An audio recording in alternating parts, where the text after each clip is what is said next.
Hello and welcome back to the podcast, We Are Selling. My name's Lee Woodward, the author of the Complete Salesperson course, and now the book, Claiming Doors. Today's topic has been by request, as many agents have been very confused with how purchasers are now choosing to buy real estate. And what I'm referring to is many buyers out there, they may be time poor, they may be an investigator, they may be someone who's made mistakes in real estate before, and they're now engaging the services of, could be a buyer's advocate or a consultant who helps them land the property and get into the detail of what they may or may not know. And today's guest is not the first time he's been on the audio airwaves. Please welcome from Abode, Mr. Matthew Scafidi. Matt, welcome to the program. Thanks, Lee. Good to be here. Thank you very much. Now, Matt, some people may remember your original recording on Real Estate Hot Topics when we did the blue card call, and the whole country kept emailing me saying, could you get a copy of the card? And it was this wonderful little fill-in method that you were using to chip and chase and get all the details of potential sellers. You'd come in the next morning, you'd have your next list of calls to make, chip, chase. Absolutely great story and a wonderful part of your real estate agent career. Now you've moved into Abode. Tell us about that. Yeah, well, it was 2 years just this week, actually, since we've officially opened Abode Advocacy Group, and absolutely loving it. We're helping buyers majority. We do some vendor advocacy, but we're doing probably 70% buyer work, and we're being buyer agents for those clients, being able to either offer them a full service, which is right from searching all the way through to settlement with due diligence and everything else in the middle, and negotiation, of course, through to perhaps just a negotiation or a bidding service, because we do find that a lot of buyers very, very nervous when it comes to, especially in the Melbourne market, to the auction process. And they know if with a little bit of help and a little bit of non-emotion from us, we can turn perhaps 2 or 3 failed auctions into a success when they engage us. And Matt, you're actually an auctioneer as well. Like, you've studied all parts of the real estate process. What got you excited about doing this service?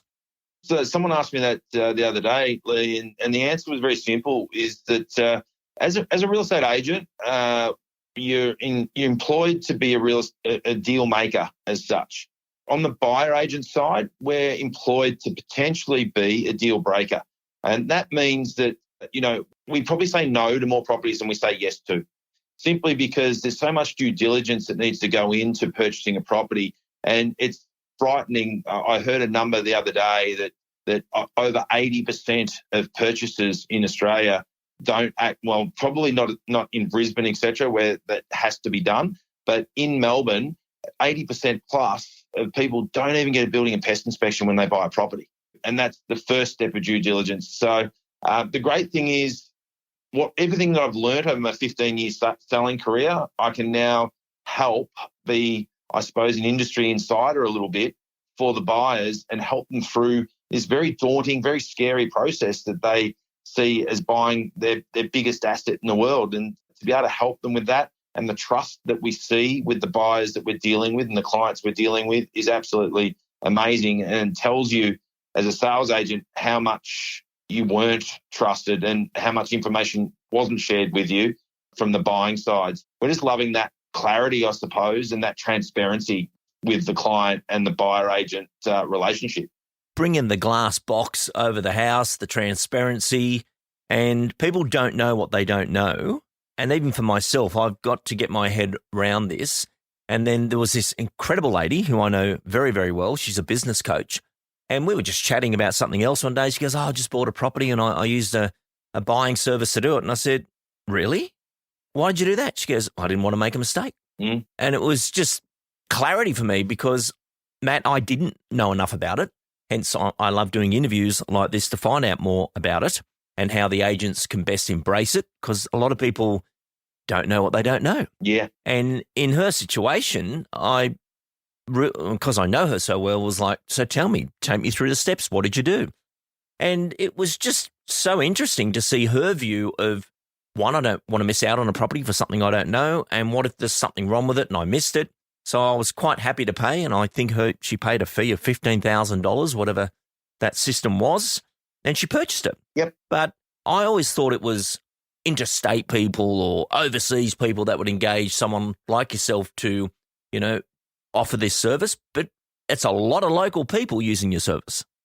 Oh, 100%. Most of our clients that we meet originally in our office, and I suppose our avatar of client would be people in the medical field, people in the legal field that just don't have the time either. And that's the thing. There's about a 9-month average search time for a buyer in Melbourne, as per REA just recently. Now, our average search time here is 63 days. So what we do is we save approximately 7 odd months in a search because we actually compress the whole process, and we're working on someone's file 6 days a week. There's 3 of us here in the team, and we're all full-time working on that brief. So we get so much more work done than somebody that's got kids and sport and work and friends and family and all those type of things that they've also got to fit into their life whilst also trying to search for that new home. And Matt, bring some clarity to something for me. I've been having an argument with the industry, if you like, where they use the term off-market, and I say it's off-portal. Off-market means you didn't have the authority signed, but there is a true off-market, and the true off-market is someone like yourself rings up and says, "Hello, John, real estate agent. I've got this client, Lee Woodward, and his wife, Robin. They're relocating from Sydney. They need a house big enough to have a recording studio in it and guest accommodation. We haven't found anything on the portals at this point. Have you done any appraisals that would match a property at that level?" They're happy to pay a premium. They're a specialist needs purchaser. And sometimes you can find the right buyer and then create the right property. Definitely. We've done that on many occasions. I remember one in Nuttawading was about to go back on the market as a rental. So it wasn't even, there was no authority for it. We spoke to the agent. We explained what we were looking for. And I think that's also very good. We get to the very clear on the brief. And when we spoke to the agent, he said, actually, we've got one that we're about to put back on the market to rent. We could get you through. I don't have an authority. Give me a day or two. He did that. We took them through. It matched perfectly for what they were for, and it was a little bit unique, what they were looking for. We got them their dream home pretty much. So it does work that way a lot. In fact, we're at about 42% at the moment of the properties we purchase are, as you say, off the portals. So pre-market a lot of the time as well. So if we can get in and see a property a week or two when the photos are being done, Victoria in my office has just left as we're talking now to go and have a look at one with an agent that's getting the photos taken. So we'll be the first people through. Our buyers will be the first people through that property before anyone else. And interesting enough, you're not the purchaser. That's probably something our listeners need to know, because a lot of agents are scared of this process. They're thinking, why would anyone do that? We can show the buyers through. It's very rare that a buyer buys the property they always ring up about. And, a lot of buyers don't know what they don't know. Actually, I live in a house today that if I would have had the choice, I never would have gone to the open, and I didn't. I would have drove past it and kept driving. But the brilliant agent ran me back up and said, "Lee, you need to walk through this." I said, "I'm disgusted you think I'd even go near it." Now, we had to do a massive renovation to it, but he knew it would work for me, and I absolutely love it, but I wouldn't have attended it. Yep, spot on. We have conversations all day, every day with our clients, and we'll have a chat where we go, listen, this one doesn't quite fit the brief. Might not fit the brief accommodation-wise or location-wise or price-wise for that matter. But with renovation, as you've said, or a slight change in your location, you can actually get exactly what you are looking to achieve. And this is how we go about it. So we'll always flag with them, listen, this is a little bit left of centre, but we think you should walk through it. And the trust that we have with our clients, they know that we're not there to waste their time, and they know that they should go and have a look at it. And so often we do that and they find the perfect home. It may not look like that as you've just explained by driving past or online or whatever it might be, but we can actually see past all those things and we can help a client visualize what it could be. Matt, take us into the sequence that you use. So I'm here in Sydney. I need to buy in Melbourne. I ring you and say, Matt, I need a house for myself and Rob and some accommodation. What's the process? What are the steps? You'd be surprised to know that there's a process for that, Lee. I love it. The new blue card. Yeah, exactly. Well, my blue cards are all on my glass windows here between the offices now in paint marker, but that's another discussion for another day. But because you've contacted me, and that's where buyer advocacy is different. It's a lot of inbound and less outbound. So I don't sit there and do 45-minute call sessions anymore. So if you called me from Sydney, I would take the time to probably talk to you for probably 10 to 15 minutes to get a good understanding of what you're looking for, what you're hoping to achieve, but more importantly, whether we're a good fit as well, and whether you see value in what it is that we're bringing to the transaction. Obviously, if you're interstate, you're going to see value straight away because you're going to need eyes, ears and feet on the ground here. And we often do that with investors interstate as well. We'll work with them all the way through to getting a property manager and getting a tenant into the property. Our job doesn't stop at just buying the property. But I would sit there 10 to 15 minutes discussion with you.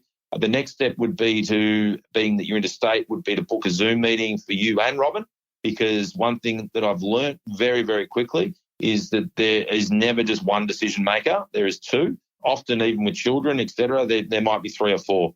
So it's really, really important to take that buyer discovery meeting that we have really, really importantly, because we need to find out what are the deal makers and breakers in it, what are the must-haves and what are the must-nots as well. Some people will be no main roads. Others will be, I don't want to be too close to train lines. Others will be, I want to be next to a station. There's a whole heap of things. The weirdest one we've ever had is I want a silky oak tree in my front yard. Love it. We found it, but it's obviously limited the pool, but that was okay. They were doing what they did, and he was a doctor and he was going and doing his work, and we were out looking for this silky oak tree. It's a bit interesting talking to agents saying, listen, that's all very well. I really love the fact, Lee, that you've got all those things in that house, but does it have a silky oak tree in the front yard? Yes or no? It's important that we have that meeting. We get that brief very, very clear. From there, we go through our fees and our structure there. We go through our communication process. We use WhatsApp a lot because we want Tess and Victoria in our office to see everything going on as well and be able to respond accordingly where they fit in, because there's Tess who does all the due diligence and goes and finds any red flags. Victoria will do all the searching, talking to agents with the brief and finding off markets, pre-markets, and searching all on markets as well. So, the team it must be communicated with the client really, really well. We use Monday.com, which is a software program most people will have heard of that builds buyer boards. So if you and Rob are in Sydney, you've got a buyer board that you've both got access to. You can see every single property that we're recommending that could be a potential. You go in and you say, yes, we both like this. It then goes to considering. And once it goes to considering, that automatically flags Tess to do the due diligence on the property. And there's probably a 6 to 7 point check at that time before I even go out physically inspect it. Because the last thing that we want to do is go out to a property that we think matches the brief and could work, find out that there's 42 apartments being built across the road in a year or 2 years' time. Yeah, and nobody else will be checking that part out. No, and the agent certainly won't tell you at all either. You ask the agent, they go, oh, yeah, I'm not quite sure what's happening with the block across the road. Yeah, they'd be very clear on it, but material facts are there to be shared with buyers, but a lot of the time agents will say, well, if I'm not across it, I can't share it.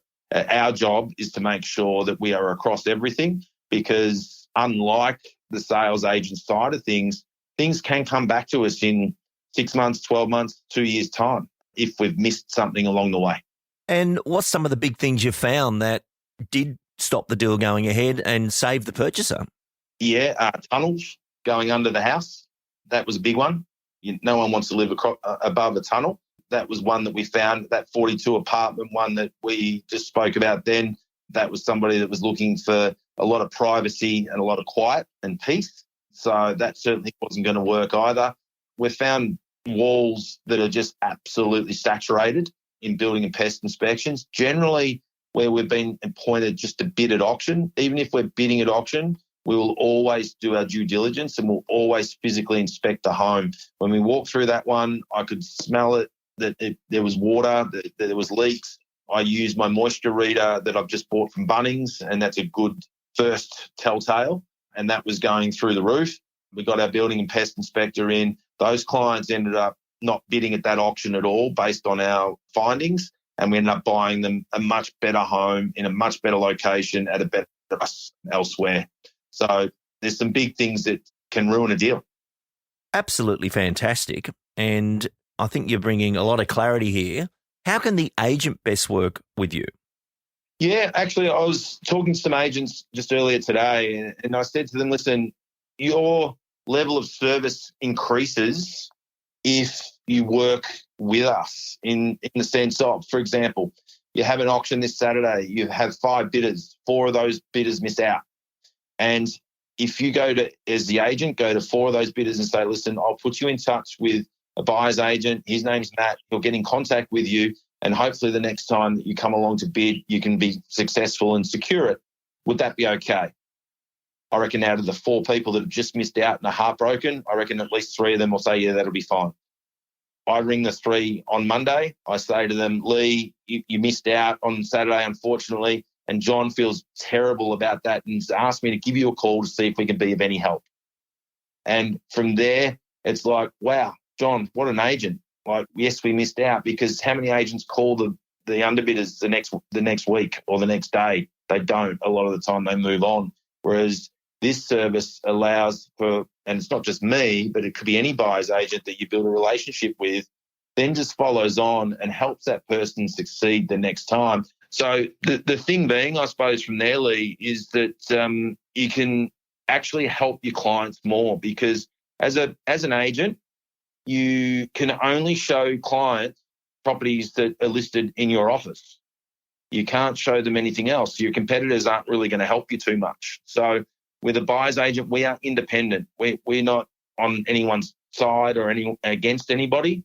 So we're there to advocate for the buyer only and to help them. So in that case, we can, an agent can be a full service agent and get on with listing and selling and doing what they do best. Take us into what you do with the vendor side of it. Yeah, well, we do occasionally work with vendors. Generally, it's just word of mouth. We certainly don't advertise for it, but we've done a number of vendor advocacies. A lot of the time, they're estates. So they're people that just don't know where to begin. They may have had someone pass that has been a bit of a hoarder, and there's a lot of work to be done. We do a lot of prep work in regards to the vendor advocacy side. Then we'll interview all the agents that we have already worked out are capable of doing the job, and we will help select that agent. From there, we'll then work through the campaign. So we'll be the conduit between agent and vendors. A lot of the time, our vendors never meet the agent, and they're more than comfortable with that. We closed a sale last night post-auction. Those agents have never met the vendors, but they're very, very happy with the process and how it all works. So a lot of the time, it's people that are time poor, need a lot of preparation, and just have some trust issues potentially with agents as well. Yeah, this would be amazing for deceased estates where there's a will, there's a relative. Yep. And having you work direct with the agent would prefer that as well. Oh, the agent definitely prefers it, because agents often find that side of things a bit awkward when somebody's passed and everything else, whereas we're empathetic to it and we can work through it. If I had the most people I've had on a WhatsApp has been 9 beneficiaries, that went seamlessly, and they were so happy at the other end of the process, because they felt as if they were all heard. They felt as if we were in their corner the whole time, and they felt that, the communication was absolutely second to none. And Matt, take us into the investment for the purchasers. Do they engage you on a retainer and then it's a percentage of the fee? How does all that work? Yeah, okay. Any client that comes to us, we do charge an engagement fee.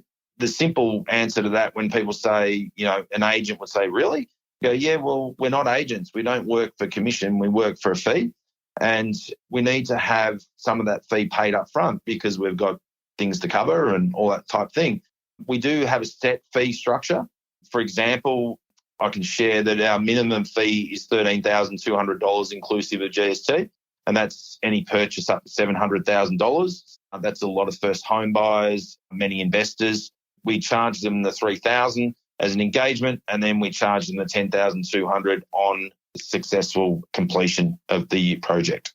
Absolutely brilliant. And thank you for sharing that in the way you did in that wonderful, transparent way. Well, Matt, congratulations on the 2 years. That's flown. I remember the day you were just setting up the ABNs and getting your stuff together. We'd spoken that day, which was good. We did. And I said I'd definitely get you on the podcast. And well done for posting the 2-year anniversary. That prompted me to reach out because I can't believe it's been 2 years. Yeah, exactly. Where do you see this going? What's got you excited about the future?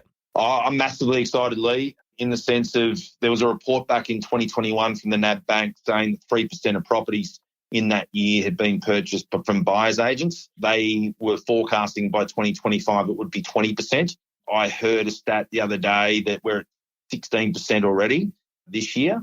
So it's a growing space, and I do believe it'll be like staging, home staging. 15 years ago, it was done for the double bays and the turaks and all that sort of thing.